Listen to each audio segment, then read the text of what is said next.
Alhamdulillah nahmaduhu wa nasta'inuhu wa nastaghfiruh wa na'udzu billahi min shururi anfusina wa sayyiati a'malina may yahdihillahu fala mudilla lahu wa may yudlil fala hadiya lahu asyhadu an la ilaha illallah wahdahu la syarika lahu wa anna muhammadan abduhu wa rasuluhu alladzi la nabiyya ba'dahu amma ba'd. Ikhwati iman rahimakumullah. Setelah Allah Subhanahu wa taala menerangkan tentang infak, mengeluarkan harta yang kita miliki dan melarang untuk mengembangkan dengan cara riba yang diharamkan oleh Allah Subhanahu wa taala.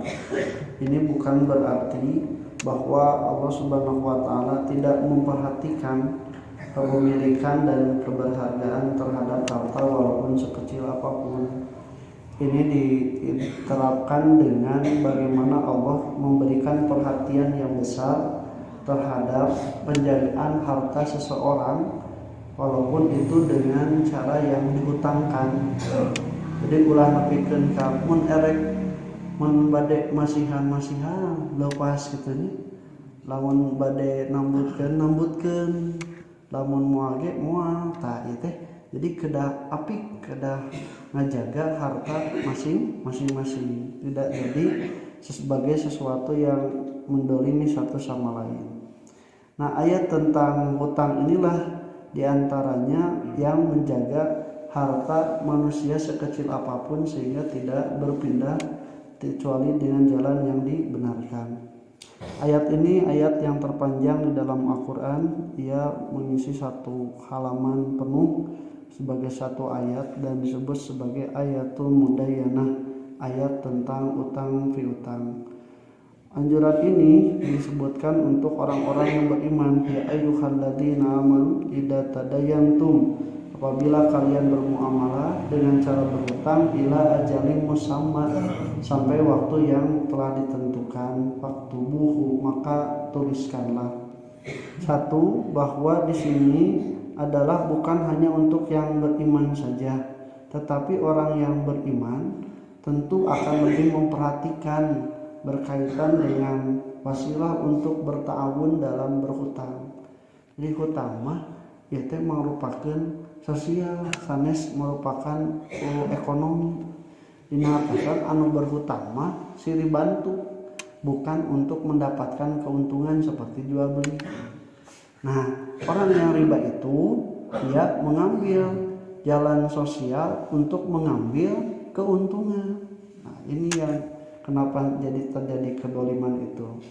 Nah, kalau kita mau menghutang itu sifatnya ta'awun, saling membantu. Maka supaya ta'awun ini tidak jadi dosa, maka harus sesuai dengan tuntutan Allah Subhanahu wa taala. Satu, kalau berhutang itu harus sampai ajalin musamma, ditetapkan waktu pembayarannya kapan. Ya kumaha nu mere, kumaha nu dibere hutang.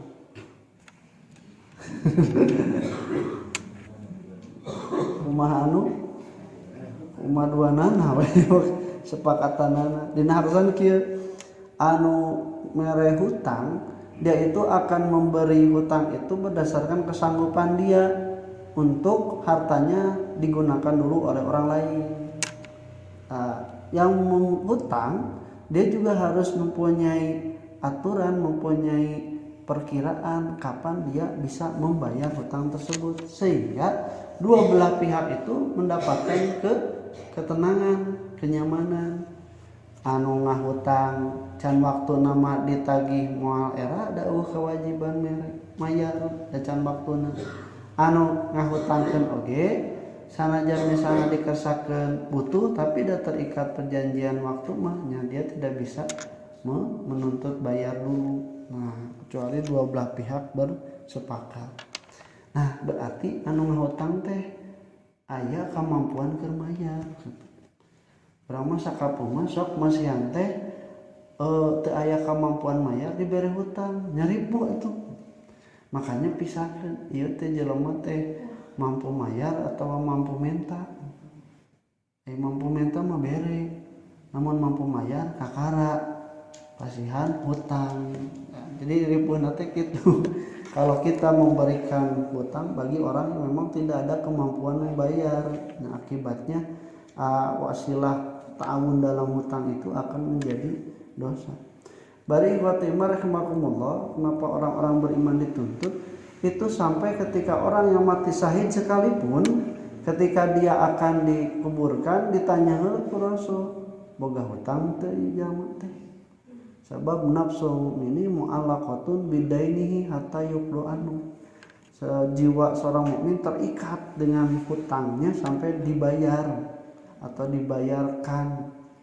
Nah, bahkan sampai jihad fisabilillah pun terhalang dengan hutang yang masih menggantung. Makanya hutang itu adalah bukan merupakan kebiasaan, tapi hutang itu adalah kalau kita kebutuhan mendesak. Jadi jangan untuk memenuhi keinginan. Sebab kalau memenuhi keinginan maka orang akan mudah berhutang. Nah, tapi justru jalan alternatif terakhir ketika ada kebutuhan dan tidak ada yang bisa memenuhi, maka hutang tersebut bisa digunakan. Nah, kalau menjadi kebiasaan, apalagi dengan mudahnya aplikasi semacam sekarang, ada pay letter, ada bayar nanti, orang akan terlena gitu, dan orang tidak bisa lagi cerdas memilah antara mana keinginan dan kebutuhannya. Nah, oleh karena itu orang-orang yang beriman itu dia apik dalam masalah harta. Nah, kemudian perintahnya itu satu harus ada waktunya sabaraha itu.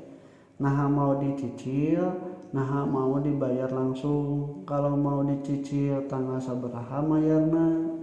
Lamun misalnya mau dibayar langsung tanggal sabaraha, tentukeun eta teh bayarna. Nah, kemudian yang kedua tulis. Anu nulis itu berarti dia harus ada kesepakatan antara dua belah pihak kapan mau dibayarna. Nah, misalnya ya sabulan teh dipahalaeunnya keur anu nginjemkeun teh sabab bantuan. Nah, keur anu nginjem oge terjadi dosa dan memang menggunakan milik orang lain dengan izinnya. Beres sabulan anu nginjemkeun teh jadi naon? Jadi ngedumel. Nah, itu can dibayar wae, jadi beuki dosa. Anu mayar oge nu ngahutang oge geus lewat dari 1 bulan perjanjian sudah sebenarnya teu halal deui menggunakan barang karena sudah tidak ada izin lagi. Tongwa kama artos pun tanya mun minjem barang oge udah minjem sabaraha lami sabulan mahala make leuwih ti sabulan kan teu aya izin. Nah, maka ikhwatimah rahimakumullah tulislah biar tidak lupa. Wa yaktu bainakum katibun bil ad, bahkan kalau bisa ada pihak ketiga, bahasa orang mah notaris yang mencatat dengan adil. Jadi yang mencatat itu satu harus adil, dua harus ada kemampuan, dan yang ketiga itu harus orang-orang yang mau mempunyai kemauan untuk mencatat. Ini watimah rahmakumullah didahulukan adil ketimbang ilmu, menunjukkan bahwa adilnya lebih penting daripada ilmunya. Sebab lamun jalma boga ilmu tapi teu adil nyeleweng. Ya, tapi kalau orang adil teu boga ilmu diajar gitu. Nah, maka harus diambil adilnya dulu. Wala ya'bakatibun ayaktuba kama allamahullah, dan juga orang yang punya kemampuan menulis tidak boleh menolak untuk minta dituliskan sebagaimana Allah telah ajarkan. Jadi apapun kemampuan yang telah kita dapatkan, kalau misalnya dipinta apalagi untuk kemaslahatan umat, berikan. Ulah nepikeun ka dihalang-halang. Fayaktub wa yumlil ladzi alaihi haqqu, maka tulislah dan imlakan. Siapa yang mengimlakannya? Orang yang menghutang, karena dia dalam posisi yang lemah. Puntennya orang aya dina transaksi naon nya tulis catat bu tanda tangan sebelah sini, tanda tangan sebelah sini. Jika ngeredit motor tanda tangan dibaca heula teu perjanjian. Padahal perjanjian teh nepi ka 3 lembar. Salah satunya nya salah satunya pengalihan pembayaran dari dia ke pihak ketiga leasing, dan juga bersedia untuk diambil sita, dijemput paksa. Itu sebenarnya bukan dari aturan leasing, tapi kita yang menyanggupi. Temenang lamun misalnya memaksakan seseorang untuk misalnya disita dan sebagainya, diambil, kemudian ada denda, tapi kusabab urang anu nanda tangan menyanggupi, maka itu kuat di dasar hukum. Nah kebanyakan seperti itu, tanda tangan dibaca nanti atau dibaca nanti terus di bumi, terus di tanda tangan. Nah maka ini pihak yang berhutang yang harus mengimlakan, karena dia dalam posisi lemah sehingga dia itu tahu apa yang dijadikan perjanjian ketika dia berhutang. Wa yattaqillaha rabbah, dan bertakwalah kepada Allah Subhanahu wa taala Tuhannya, wala yabkhas minhu syai'an, jangan sampai kalian mengurangi sedikit pun. Jadi baik yang menuliskan, baik yang mengutangkan atau yang berhutang, jangan sampai mengurangi sedikit pun sehingga ada hak orang lain yang tidak keluar.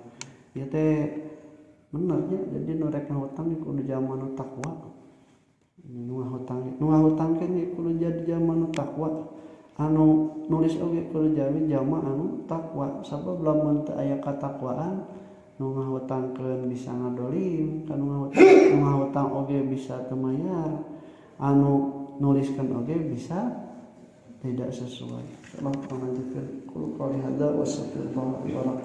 Assalamualaikum warahmatullahi wabarakatuh.